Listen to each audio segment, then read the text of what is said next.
will always come back to haunt you. It's like a dream come true, a $300 million inheritance and our own company.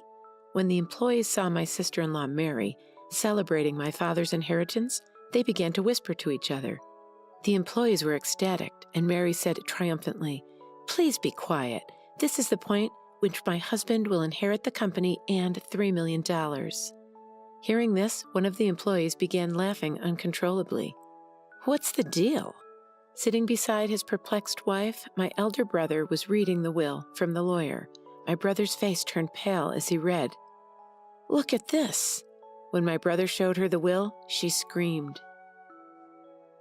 Lucy is my name. I'm 29 years old and work for my father's business. When he was young, my father had the foresight to start a business from the ground up. It's since grown to a modest-sized enterprise with many employees.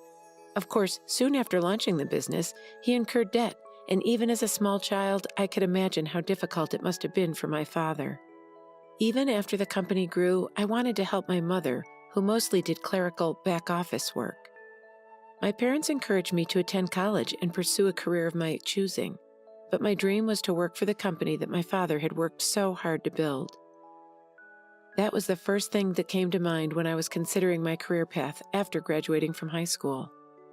Bob, a veteran employee, was the first person to mentor me when I joined my father's company.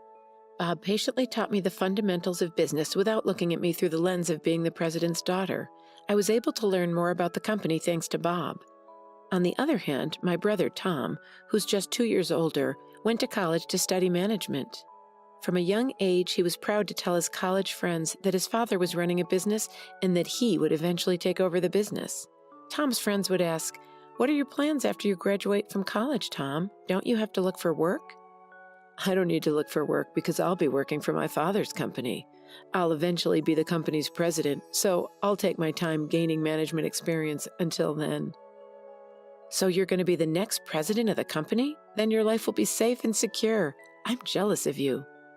One of Tom's friends remarked, "Tom, you have a younger sister as well. Isn't there going to be a fight over who's the successor?" "Younger sister? I do, but she's a high school graduate and a simple person." "That's something you say a lot." "She appears to be doing some behind-the-scenes work for the company. If I become president, I'll keep her on as long as she listens to me." My brother was blowing money and fooling around under the guise of gaining experience as a business manager. He knew that if he behaved well, his friends would flock to him. There was no end to the number of women who wanted to date him because of his position as the company's next president. My brother chose the most flamboyant and attractive woman to marry. Mary was her name.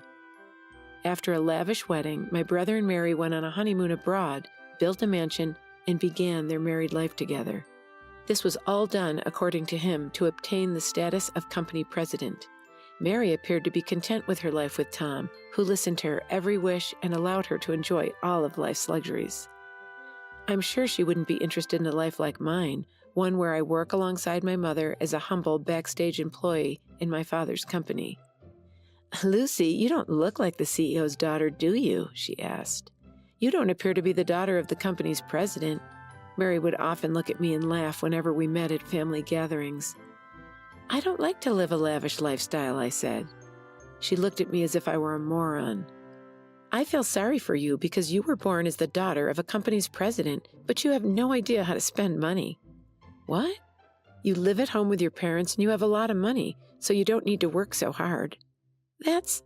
Beside, with your title as president's daughter, shouldn't the men be flocking to you?" My brother agreed. "I'm sure that's true. Lucy's always been very modest, so no one would imagine that her father is the president. And apparently, she treats the other employees normally. Come as a surprise. There are still many things I don't understand about my job. Many of my coworkers are better at their jobs than I am, so I can't act like a big shot," I refuted. But my brother said, astounded, "That's why you're useless. A boss should be able to stand tall so that he's not derided by his subordinates, such as his employees. Allow the other employees to handle the simple, tedious tasks. I suppose my father and I are the only bosses in this house."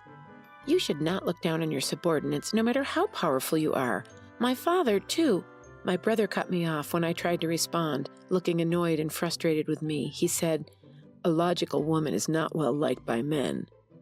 After my brother spoke up, Mary followed. If you keep saying things like that, I'm sure you'll never get married. You should try to make yourself more appealing. Don't you agree, Tom?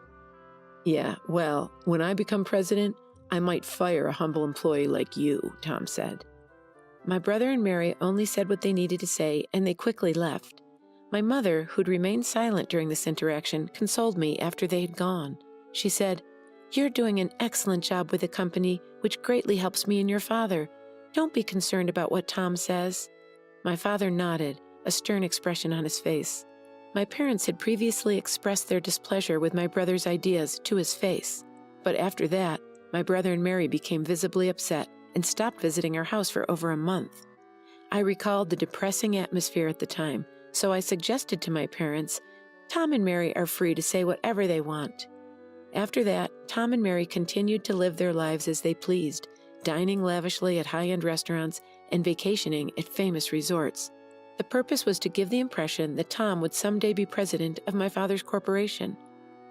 My father was working hard to expand his business at that time, but one night at home, he complained of chest pain. I said, "Dad, are you all right? Try and relax. I'll call an ambulance." "Lucy, get this." While we waited for the ambulance, my father pointed to a drawer and told me he had a letter for me. I quickly took the letter from the drawer. "I want you to read this. If anything happens to me, everything else is up to the lawyers," he said breathlessly before losing consciousness before the ambulance arrived. And despite being rushed to the emergency room, he died without regaining consciousness. My brother and Mary, who were away on a trip, were unable to be there for my father's death. They returned from their trip 2 days later at the conclusion of my father's funeral. Tom said, "We're just glad we arrived on time. I never imagined my father would pass away while we were on vacation." I was completely taken aback. My brother and Mary arrived at the funeral without a care in the world, making no mention of the fact that my mother and I had been left to handle the arrangements. I asked my brother about it in private so that the employees present would not hear. "Couldn't you have arrived home earlier?" "What? I couldn't because I'd already booked our return flight," my brother said, without apologizing, and then addressed the employees. "Thank you all for your help, and please, from now on, leave it to me to take my father's place in an honorable manner." Mary looked around at the employees who had quieted down in response to my brother's words, and she said admiringly, "That's exactly what Tom would do. Everyone is speechless because they're so impressed." "Right? It's only natural given my dignity." Pridefully, my brother asked, "Lucy, isn't the ceremony just about to start? Please hurry and show us the way." I was irritated by my brother's late appearance and his arrogance, but I led him, Mary, and the employees to the meal ceremony party table. My brother continued to act arrogantly as we ate. "Isn't the quality of this food questionable, Lucy? This will degrade our father's standing as president." Mother and I already discussed it, and we came to an agreement on the food. Besides, I don't want you telling me what to do. This is why people have no idea what it means to be president. He gave orders not only to me, but also to the other employees. "Serving other people, you're pointless." I rushed to stop him after hearing him order Bob, a veteran employee, to do his bidding. "Oh, Tom, you're so bold. Don't be impolite to Bob." "What? They're rude people. Why should I be humble in front of a mere employee? These guys ought to have more regard for me, the president." Mary was also getting into the spirit of things, and she charged at me. "That's right. Stop talking down to Tom, the company's president, Lucy. If you continue to disobey him, he'll fire you. He has the authority." A man appeared just as my brother and his wife were blustering on.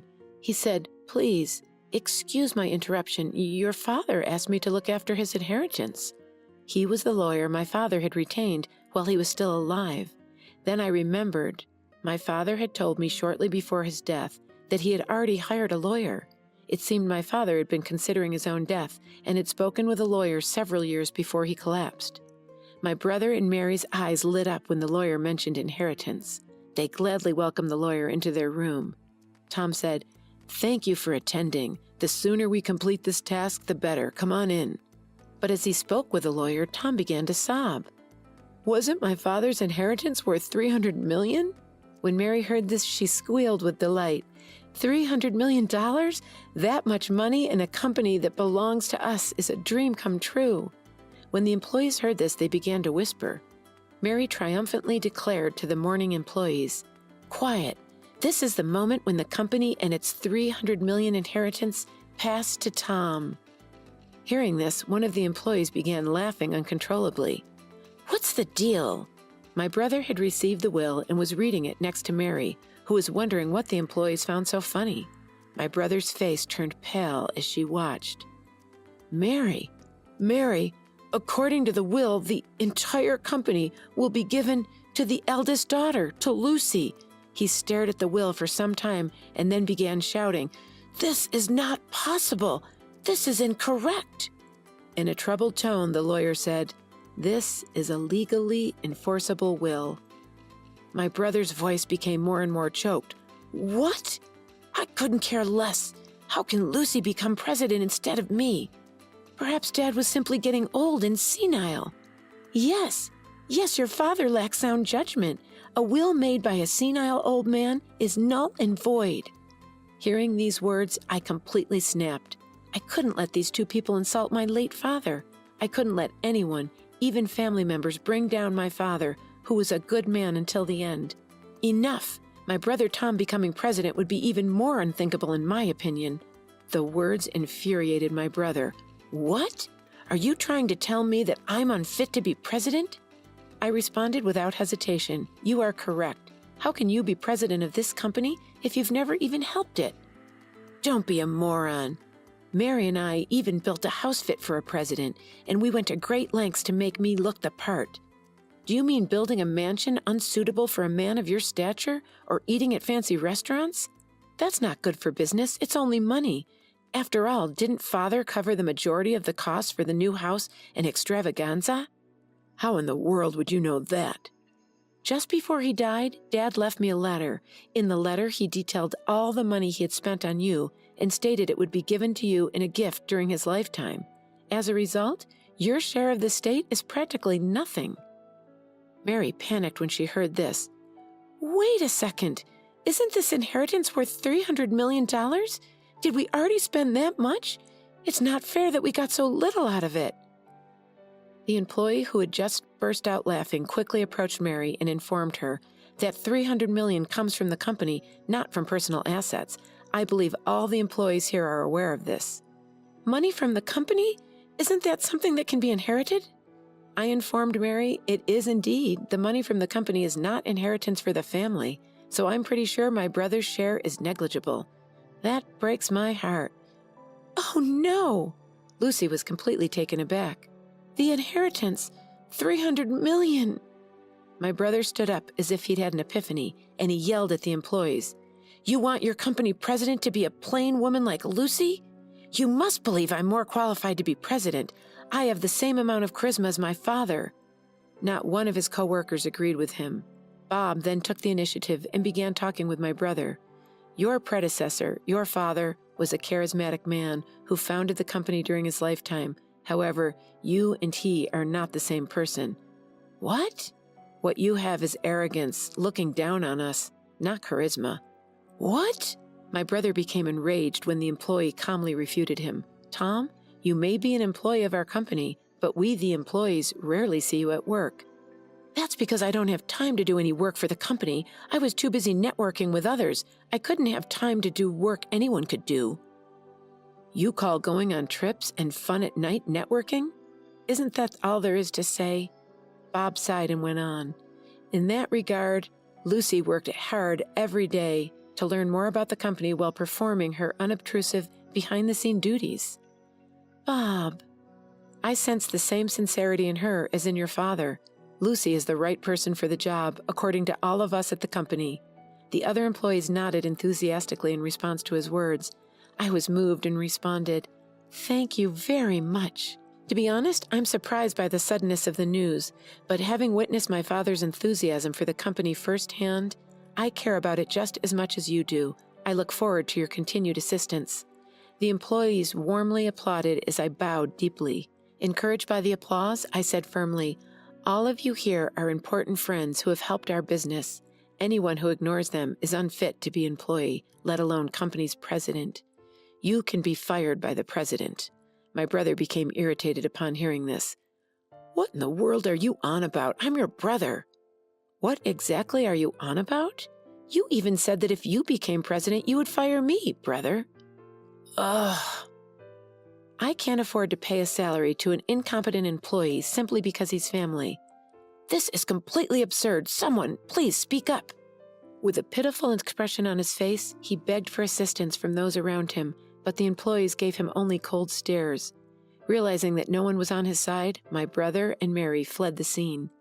After that, Tom lost his job and survived on the small inheritance he had received, but the funds quickly ran out.